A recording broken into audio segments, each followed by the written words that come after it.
What's up, boys and girls? How are you? Welcome into an NBA live stream on a Tuesday here on the BettingPros YouTube channel. I am, solo. Matt Perrault with you. We think that Terrell Furman may jump in at some point to join us here. If he does, we'll throw him up. If not, it'd just be me rolling through some NBA conversations with you guys here as we're going to do this every Tuesday night as we go from 5:30 to 6 or so Eastern time with the NBA slate. Now, this week and next week, going to be a little bit wonky. Why? Because most of the NBA teams know who is in and who is out, at least on the Eastern Conference side. We're set.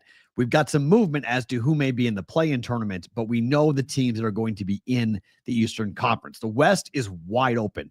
Basically, from 3 to 11, and I'll include the Suns at 11, we don't know yet. So there's some big games. So tomorrow night, the LA Lakers will go to Dallas. It is the return of Luka Doncic to Dallas. We assumed that we were going to see a gigantic, really different type of lineup tonight for the Lakers. We thought they'd sit everybody and then play everybody tomorrow night. Well, they threw a little bit of a curveball at everybody, including the sports books. Earlier today, you could have gotten the Lakers plus 16 and a half against the Thunder tonight. This number opened up at 8.5, and literally everyone was going to be sat down for the Lakers. Well, they threw the curveball and said, nope, we're going to play everybody tonight. Now, what does that mean for tomorrow night? That's pretty interesting. But from a Laker lineup perspective, LeBron James, probable. Luka Doncic, probable. Austin Reeves, probable. Dorian Finney-Smith, probable. Gabe Vincent, probable. When you're probable, you're going to play. I mean, you would assume the vast majority of those players will be playing. So if they're playing, okay, they should be fine. I mean, we're going now 9. It's 10 at Caesars. Everybody else is at 9. But again, about 3 hours ago, you could have gotten the Lakers at plus 16 and a half. So if you did take the Lakers at plus 16, just on a general principle play tonight against the Thunder, saying, look, I don't care who's playing. The Thunder, I mean, they've got it all wrapped up. What do they need to go and beat somebody by 20 points for? I don't mind it if you go and take and try to pregame middle this. So you'll have plus 16 and you'll lay 9. If it falls somewhere in between, you hit both bets. So I don't mind that at all here to come in on that. Okay, so Caesars is now at 9.5. So the 10s are gone. So they're betting it as we speak.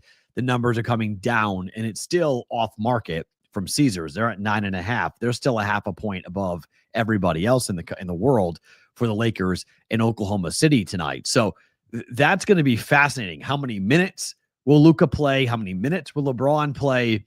I mean, that's line movement that you don't normally see in an NBA game, and simply because we're talking about the number of players who are out.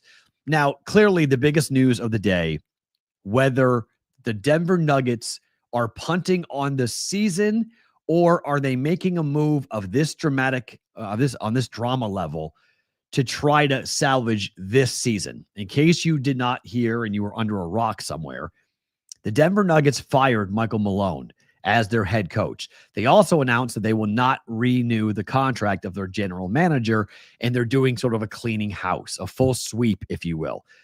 The Denver Nuggets are currently occupying the 4 seed in the West, and they are currently 15 games above 500. This is a team that 2 years ago won the NBA championship. This is not a bad roster. This is not a bad team. The conversation coming from ownership doesn't really line up with what has gone on today. It's April the 8th. To decide to fire your coach and GM today, rather than waiting till the postseason's over, there had to have been some reason why they did it. And talking to bookmakers and people today, it sounds like right now, they're not going to touch the numbers on the Nuggets. They're going to leave the Nuggets exactly where they are because the players are still there. Now they're elevating the top assistant coach to be the head coach. And is that somewhat of a coup? I don't know. It's Rick Adelman's kid that's going to wind up being the head coach now. And Michael Malone, at some point, I'm assuming we'll talk and address what exactly went down. There's speculation that ownership did not see eye to eye with the direction of the team, with both Coach Mike Malone and the GM. But why now?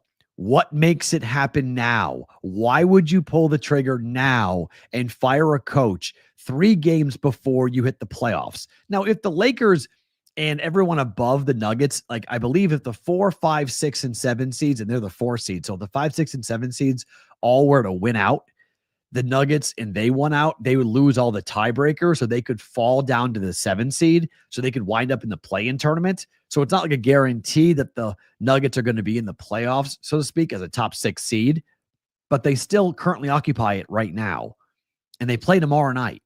Like they play tomorrow.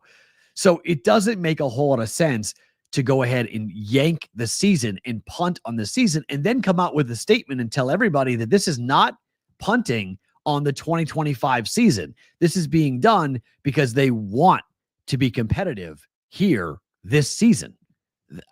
I don't understand that. I mean, I don't understand at all. So where did it go? I mean, I guess it didn't move in the books I was looking at. So 22-1 to 28-1 for the Nuggets to win it all. I mean, we're looking at it's 30-1 now. So now it's moved. So it's moved up to 30-1, but it's still tied with the Knicks as the 5th or the 6th option at FanDuel. Oklahoma City at plus 170, Celtics at plus 185, then a 5-1 Cav price, 17-1 on the Lakers, 17-1 on the Warriors, 30-1 on the Knicks, 30-1 on the Nuggets. I made this, it's an accusation, but I basically said, I'm a Celtics fan. You can't tell by the hat. The last time I was this shocked about a coach being let go was when the Celtics let go of Ime Udoka. And what we found out is that Ime Udoka was doing things improperly with employees that got him fired. And so my first thought was, what did Mike Malone do? Like, what did Michael Malone do? Who did he cross? What did he do to get iced right now? Because it's an easier narrative. If the Cronkies, who own the Nuggets, if the Cronkies were going to say, we're firing him now, or we're firing him after this season, well, it's an easier narrative. If they were to lose, they would play the Clippers right now in the 4-5 matchup. If the season ended today and the playoffs started, they would have played the Clippers. Well, if they lose to the Clippers, that's an easier narrative. Mike Malone did not fulfill the level of, being competitive with this roster that we thought he should. It's Nikola Jokic. We've got a generational talent every year. We must try to maximize our potential. Having a player like this on the court, you can spin it very easily. Even if you make the call right now in April to fire him, you fire him in May. Are you getting that big of a jump, that big of a leap going towards next year? Or do you think that Adelman's kid is going to be the next coming of Phil Jackson? And so you got to blow everybody out to go to the playoffs with an unproven head coach, to go into a playoff series in which you're going to face some of the most difficult teams and matchups in the NBA. The Western Conference, whoever wins the Western Conference, is going to go through a war zone compared to what the Celtics and Cavaliers are going to go through. I mean, Boston's going to walk to the Eastern Conference Finals, and they might see the Cavaliers. They probably will see the Cavaliers, but there's no guarantee they're going to see the Cavaliers. Donovan Mitchell's getting banged up. He's showing some wear and tear. So if he's not fully healthy for the postseason, I could see the Cavaliers getting knocked off. I mean, Boston's doing everything to keep Porzingis healthy, but they still have Jalen, they still have Jason, and even with Brown's knee injury, I still will be stunned if the Celtics aren't back in the Eastern Conference Finals. If they win that series, they're back in the NBA Finals up against whom? I mean, we're guessing it's OKC, but that's an unproven roster. Let's see what they do in the playoffs. You have the Lakers and you have the resurgent Warriors with killers. Like, I don't want to sit there and go and say, hey, I'm pushing up against. I mean, look, guys, you can say in the chat, you're saying OKC wins no matter what. Why do you have confidence in them? Like, what have they done? What has Oklahoma City done that leads you to say that they're guaranteed to win it all? They're plus 170. I don't care they beat Boston both times they played. It's the regular season. It doesn't matter. Like, at all. It doesn't matter. Once you get to the playoffs, it's a whole different animal. It's 7 games. It's the same opponent. It's a different situation entirely. So you have an unproven roster with an unproven coach going up against a proven roster with a proven coach. And Boston matches up very well with Oklahoma City when healthy. Now, if they're not healthy, okay, but Boston's bench is as deep, if not deeper, than what OKC is going to throw at you. Boston shoots an incredible amount of threes. And SGA, I'll give it to you. But to me, I would, if I had a vote for the MVP, I don't. But if I did, Jokic is my MVP, not SGA. I mean, look what Jokic has done this year. Look at the numbers. Look at the assist numbers. Look at the triple doubles. Look at just what he's done. And his roster is far less talented than what OKC's roster is. OKC's got a lot of really interesting players, but in terms of like individuals, I know SGA's been great. I get the 71 games in a row with 20 or more points and breaking MJ's record. I understand what he has done this year. But in terms of most valuable, it's Jokic. If I had a vote, I would vote for Jokic, but there's fatigue, right? People are just bored to vote. They don't want to vote Jokic. So that's, look at the numbers. I mean, I think they got pulled down at most places. It's it's minus 10,000 on SGA to win the MVP and 15-1 if you want to take Jokic. That's it. There's no other market you can bet. So, I mean, if I had a vote, I would vote Jokic, but clearly the NBA MVP is going to go to SGA. The NBA Finals MVP, though, market is pretty interesting because Tatum is plus 280. SGA is still favored at plus 185, but Donovan Mitchell at 7-1. Jaylen Brown, who won it last year, is 15-1. Steph Curry is 21-1, and Luka Doncic is 28-1. Now, clearly, you need to have your player get to the NBA Finals for that bet to be live, but it's not horrible. Look, people are saying the Nuggets are in need of a change. Well, okay, hold on a second. Is that Michael Malone's fault or is that management's fault? Like, whose fault is that? Like, the supporting players aren't good enough. Okay. But are the Nuggets better this afternoon than they were yesterday? Like, that's the question you have to ask yourself. If you're the Kroenke family, did you make the team better today? Did you make the team better? I don't know if you did. I'm going to say at this point, I'm going to say, no, you didn't make the team better by doing what you did. So, I mean, again, we'll see how the team plays tomorrow. They have obviously a game tomorrow night. Let's see what they look like. But, whoo boy, that was a shocker that came down earlier today on that. If you're looking at numbers, there's money coming in on the Celtics right now. So Boston was as high as catching 2 points against the Knicks. For the most part, I've been trying to monitor who's going to be in and who's going to be out for Boston here today. It looks like, So, let's see. For questionable players, Jalen Brunson's now probable. Drew Holiday is probable for the Celtics. Derek White is probable for the Celtics. So that's why you're seeing some numbers come in. People take Boston here up against the Knicks. It is the Knicks. It is Boston. It is a rivalry. Celtics love to beat up on the Knicks. They always beat up on the Knicks. But what are we looking at from a lineup perspective? Boston is obviously going to be a big question as to how many players Boston's going to have available here today. If it is their full complement of players, you have to like the Celtics, but the Knicks need this way more than Boston does from a standpoint of the playoffs. Boston's not catching the Cavaliers. We know that. Cavaliers are 6-2 and 16. Boston's 4 games back. They're not catching them. But the Knicks have to worry about the Pacers, who are coming behind them here in the 3-4 fight. They're 3 games back. They've won 2 games in a row. Pacers have won 4 games in a row, same number of game wins at the Bucks, but the Bucks are 6 games back, so they're a little bit further back. So, but the Knicks still need this game, and the Knicks as just a measuring stick with Brunson coming back after being out for a month. He played on Sunday. He looked good. Knicks won. Here comes Brunson again here tonight up against the Celtics, and you have a chance with that 27-12 home record for the Knicks, which is pretty good. That's the second best record in the second behind only the Cavaliers. Boston is 26-13 at home.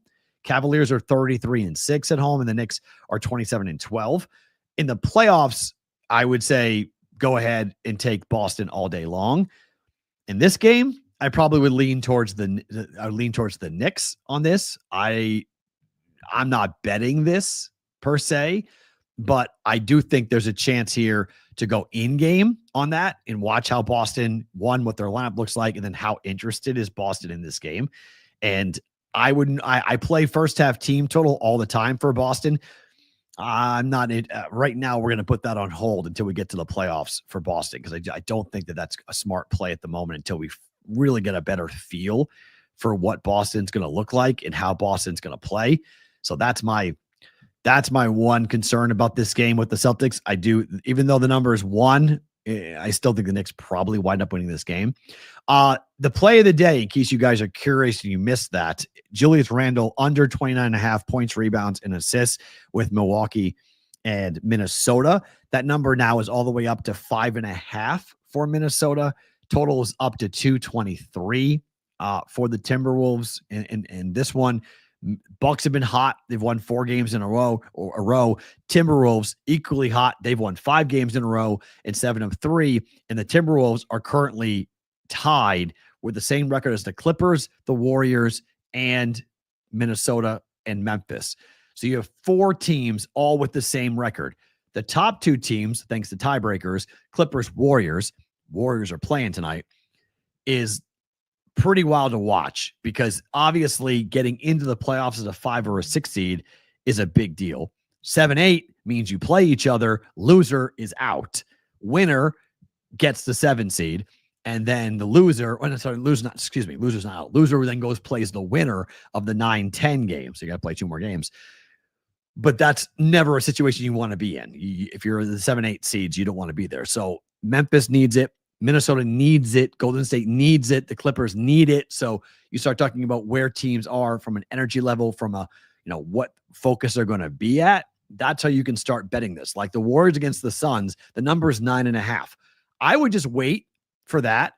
I would wait and then see if that number gets to be around 6 or 5.5. If you get an in-game for that, 100% drop on the Warriors. Warriors need the game. I just don't like laying 9.5 points to anybody. Like, it's the NBA. Late game situations, Devin Booker might go crazy, go off for 30. I don't want any part of that. So if I'm looking at that game, that's 100% an in-game play for me with the Warriors and the Suns. It's now 10.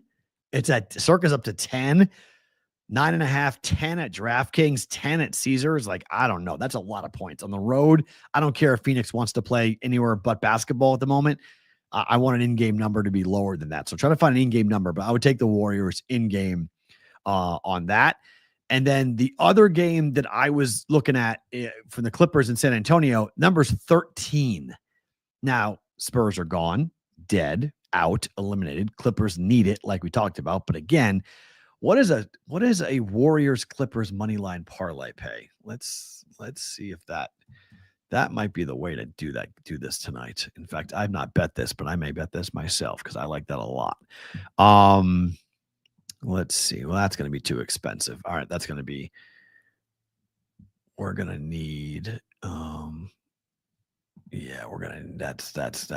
that's not going to work. Clippers and the Warriors. So we're going to need a third party with that. That's minus 280. I hate that third leg. That third leg parlay always gets you. That last leg of the parlay is always the danger one. Cavaliers, it's still minus 200. You add the Cavs. That's too expensive too. I'm not laying $2 to win $1 back on a 3-leg money line parlay. No, we're not doing that. Yeah, so I guess that doesn't really work. So I was trying to get cute. People have asked before about teasing. I never tease the NBA. It's not really. I don't think. Yeah, 13 is huge, Phil. I agree with you. 13 is really a lot. It's a lot in any game in the NBA. 13. I mean, even 12. Like, we're into the silly season. Okay, so Memphis and Charlotte, numbers 15.5. Chicago at Cleveland. Cleveland laying 15. LA and Oklahoma City was 15.5, 16. Now it's 9. Golden State is 10. Clippers are 13. Like, this is what I mean by we're doing this on Tuesday, but we aren't going to really have a lot of plays yet on this until we get to the playoffs. And then when the playoffs could start, then you can really get going. So next Tuesday, we'll probably have some bets, picks, and plays on it. And then the following week, we're into the NBA playoffs. Then we're going to get cracking. Then we'll start to really bet in, bet pregame, give you a bunch of different options to come on in and play this. So the plays from the Daily Juice, that's all I'm going to do here today for the NBA officially. If you guys are interested, Bub Carrington, points and rebounds, under 18.5 for the Washington Wizards. That was minus 128 last night when I bet it. Julius Randle, points, rebounds, and assists, under 27.5. That's the play of the day. If you're looking for the official play of the day for BettingPros, that's the BettingPros play. It's actually up to 29.5. Okay, that's a better number than I got. That's great. So you can take 29.5, Julius Randle, points, rebounds, and assists. We came in and hit one of our player props. I think we hit both or one last night. Just one because, we missed it. That's right. He missed the over. He missed it last night because of a scratch. So he missed it last night. But those are the two plays I'm making for the NBA today. Just two player props. I don't want to get too heavily involved, but again, you can string together, if you want to get really kind of crazy, and do all the major, let's just look at this. If you take victory parlay, like the chalk of chalk parlay, Memphis, Indiana, Cleveland, Golden State, and the Clippers. That's insane. Get this. It's a 5-leg money line parlay where the cheapest is laying $4.50. It's minus 160. That's minus 160. I mean, that is, oh boy. Okay. Memphis is not chalk. It's minus 1,400. How is Memphis not chalk? Memphis is chalk. Memphis is laying 15.5 points. That's a lot of points to call it, not calling that chalk. Indiana is 19.5 points. So if you take Memphis, Indiana, Cleveland, the Warriors, and the Clippers, that's minus 900, 450, 3,500, 1,150, and 1,400. That is it's minus 160. That's just dumb. That's just dumb. Okay. You're going to choke on all that chalk. It's a 5-leg money line parlay, but again, it's laying $1.60 to win $1. I'm not recommending doing that, but these are monster favorites for a reason. These are ridiculous point spreads. And if the Grizzlies, Pacers, Cavaliers, Warriors, Clippers lose, I'd be stunned. Straight up, I'd be stunned. The one that I would be worried about, I think the Bulls might, Josh Giddey's out. So you're losing one of the best players from the Bulls. That's why that number is 15. But what are the Cavaliers playing for? What do they care? Maybe they punt and just go whatever. We don't need to be here and play this game. So we're not worried about it. So maybe that's the angle that burns you, but you only pay the juice when you lose, as we say on the Daily Juice. So, go ahead. Minus 160 on that parlay if you want to go ahead and do the most chalky of chalky parlays here coming up for that with the 5-leg money line parlay with all the double-digit favorites. It could be one of those days. It happened for the tournament. Maybe it's one of those days where the books are going to need an upset somewhere. We're not the only ones talking about this. Many other people are going to be throwing that together and firing on that. Guys, if you haven't watched the Daily Juice podcast before, you should be definitely doing so. Come on over, hang out with us on the Discord channel, bettingpros.com/chat. Jump in the Daily Juice channel.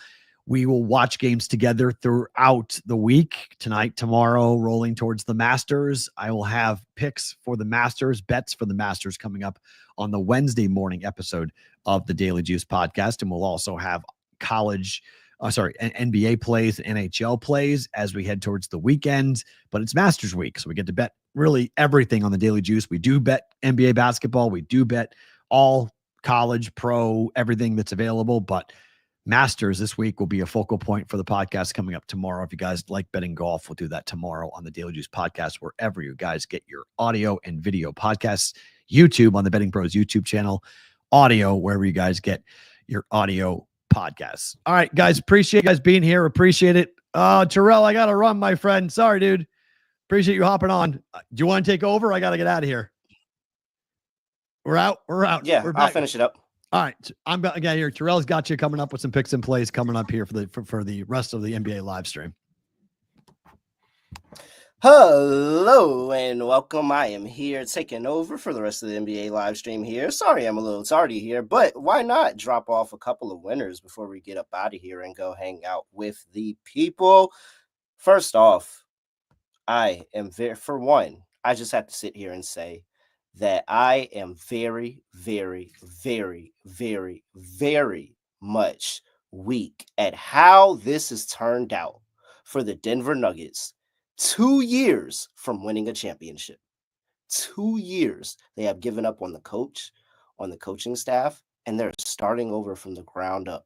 And I mean, right before a playoff push, it's bewildering. It's bewildering for me, and I can't wait to see what the NBA playoffs. Shout out to the NBA playoffs for finding some way to make this interesting again. Because come on, it's a whole lot of storyline here with Denver. That just I'll talk about it more on Fast Break Bets, but it is hilarious how the Denver Nuggets have decided to just make this such a messy, messy, messy, funny situation. Because come on, the man won a championship. Like there's a level of couth that you have for your coaches that have won championships for you and not let them go right before a playoff push. With that being said, let's talk about something that's actually happening tonight. And the Memphis Grizzlies are going up against the Charlotte Hornets. They're laying 15.5. I actually really, really do like the Grizzlies in this spot, believe it or not. And so I wanted to find different ways to play the Grizzlies because I didn't feel comfortable putting like all of my money on the Grizzlies laying 15.5 points. That's just not how I'm going to do it. But I wanted some type of action on this game. So I have two ways that I'm going to play it here. First is a player prop. I am going with Jaren Jackson Jr. over 19.5 points. Love that spot here, 19.5 for Jaren Jackson Jr. He's been really, really good to this line. He's been over this line in 3 of his last 4 against the Memphis Grizzlies. And against the Charlotte Hornets, he's been really, really good in terms of scoring inside the paint. I think that's where they're going to have this issue. Mark Williams is a really good defensive big, but he's more of a rim protector, shot runner. He's not somebody that's going to go up with somebody the quickness of Jaren Jackson Jr. and be able to slow him down. Very good play on the prop bet cheat sheet. Love that spot here. So I am backing once again, Triple J. Jaren Jackson Jr. going over 19.5 points. That's what I'm doing there. And I'm going with a parlay because I don't want to put a whole bunch of units on one chalk team, but I feel good about putting about a half or less than that on 2. And I really do think that the Charlotte Hornets have nothing left to give for this season. I think that this is literally just them treading water, trying to figure out how this is going to get done. And so, yes, I'm going to play Memphis. I'm going to lay the 15.5 with them, and I'm going to parlay it, and I'm going to call it a chalk parlay because I also think that the Oklahoma City Thunder laying a big number here going up against the Los Angeles Lakers is also yet another spot here. Now, the line did come down, thankfully, from 14.5 when it was out earlier. Got some news on the injury report, and they brought that down. I think that we're still going to lay the big number here. Basically, deja vu principles. We get the favorite that lost as a favorite to this team last game out. They cover the line more often than not than they do the next game out. So I like the OKC Thunder and a team where we know these games, like you get to the playoffs and you see these back-to-back game sets and you see one team will blow one team out and then the next game out, they'll come out and get blown out. I think it was a Lakers Warriors series that went like that, where it was like blow out one side, blow out the other side. Or was that the Grizzlies? It was like blow out one side, blow out the other side, blow out one side, blow out the other side. And that's how it kind of went for a little while. So I think this is a spot where OKC can actually run away with this game. Like I think the winner of this game, whether it be OKC or the Lakers, kind of just gets off onto a run, locks down defensively, and turns out to end up covering the spread and getting this a double-digit win. That's kind of what the Lakers did last time out. I think OKC does it this time. So I like OKC to be able to get some revenge on the Lakers from the last game. Short number 10. Give me a chalk parlay, laying the number with OKC and the Memphis Grizzlies. Dennis, shout out to Dennis. I am very, very, very close. I was very, very, very close to betting that Atlanta Hawks and Orlando Magic game. Extremely close.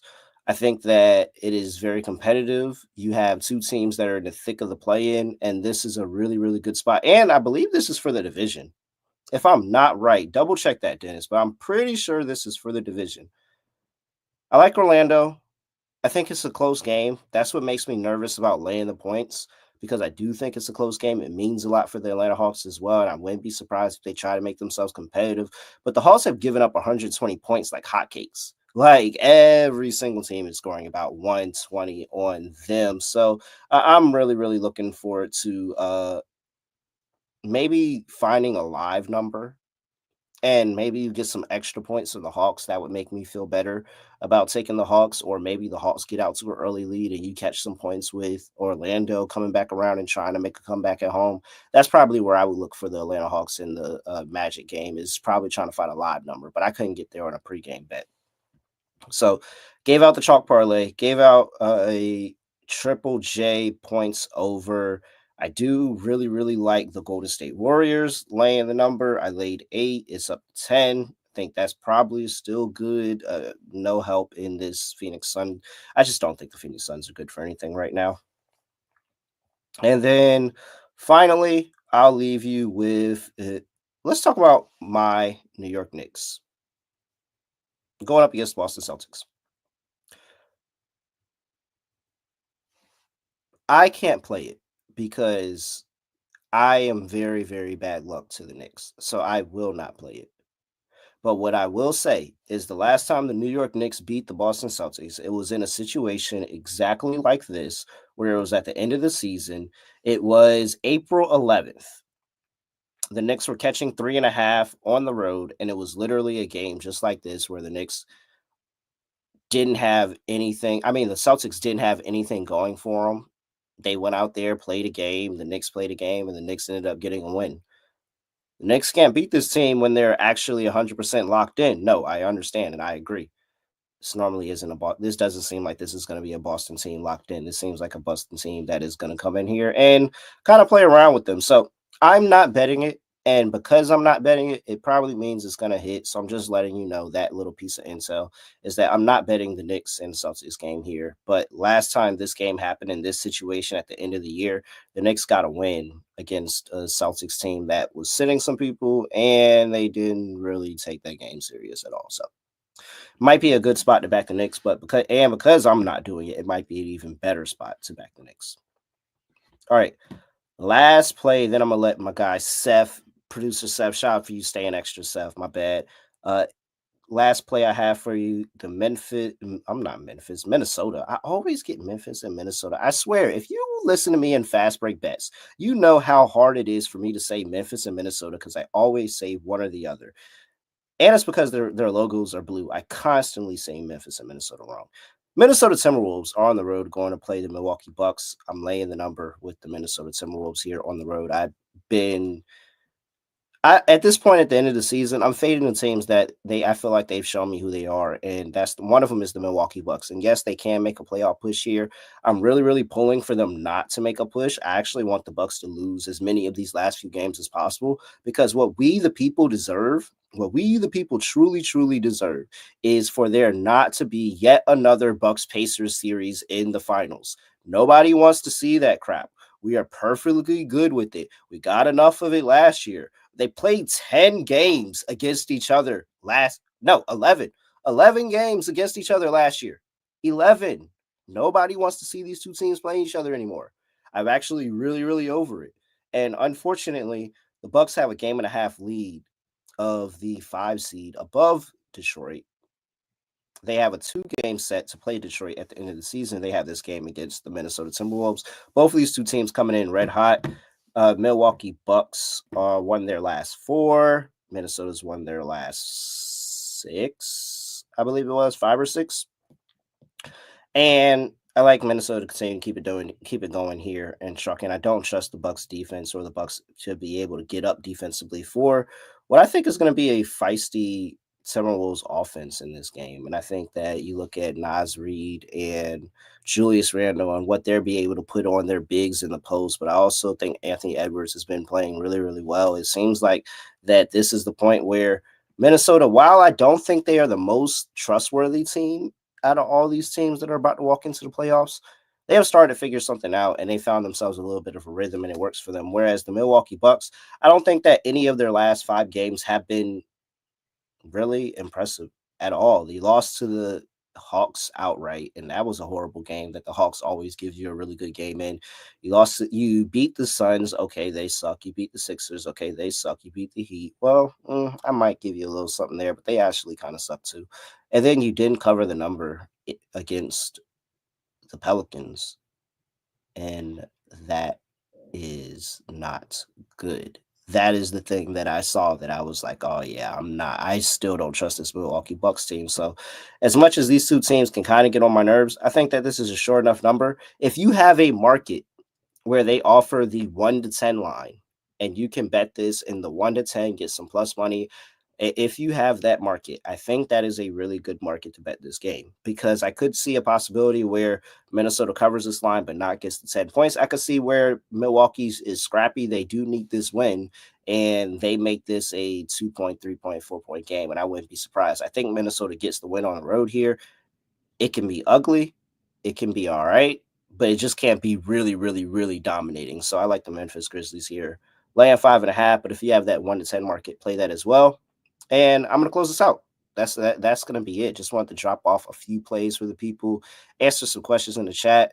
Yes, it is now 14 and a half for the. Let's make sure the injury report on that Charlotte and that Memphis game. Yeah, so that went down because Bridges got ruled in. So that's the update that we got from. When did you post that? That's about the same time that update came in. So Miles Bridges' hip was ruled available to play. They dropped the line down a point.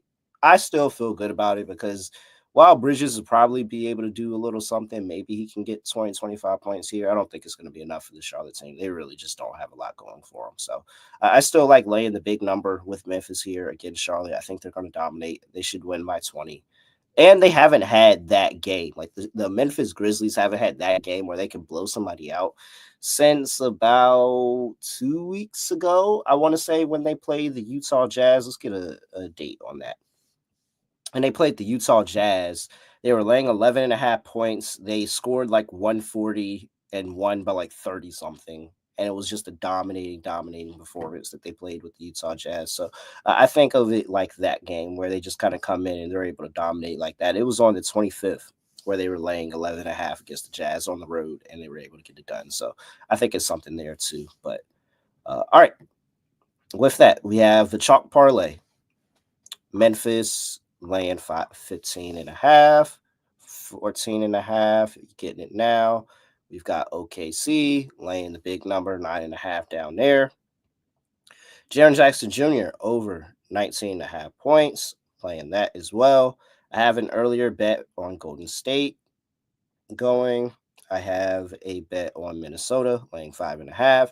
If you have a 1 to 10 market, I think that's maybe like plus 195 right now, something like that. I like that market as well. I'm not betting the Knicks, which means the Knicks are probably going to win. And here's another interesting tidbit that I'll leave you with. Shai Gilgeous-Alexander has not had 3 games of not scoring 30 points since November 15th. He has not gone 3 straight games without scoring 30 points since November 15th. This will be the 3rd game if he doesn't get to the mark today. And so that could be a little play that you want to play. Maybe if you don't want to lay the number with OKC today, maybe if you want to go SGA into points, OKC gets a money line win. Not mad at that, but that is a really, really good spot for you here, backing the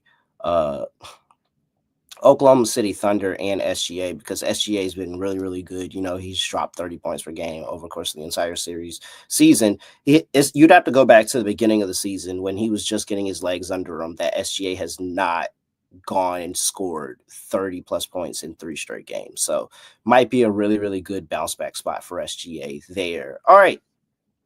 I went about an extra 10 minutes longer. My bad here. Shout out to the team. Shouts out to everybody. Seth, is there any more reads or anything else need to be done? All right. With that, I appreciate everybody for hanging around. Got some extra plays out for you. Matter of fact, Matt's not here right now. Duh, let's end with a parlay. Of course. What? Believe it. That, you know what? That's what happens. The universe says this is how we end the day. We go ahead and we drop a parlay. That's what the universe says. All right.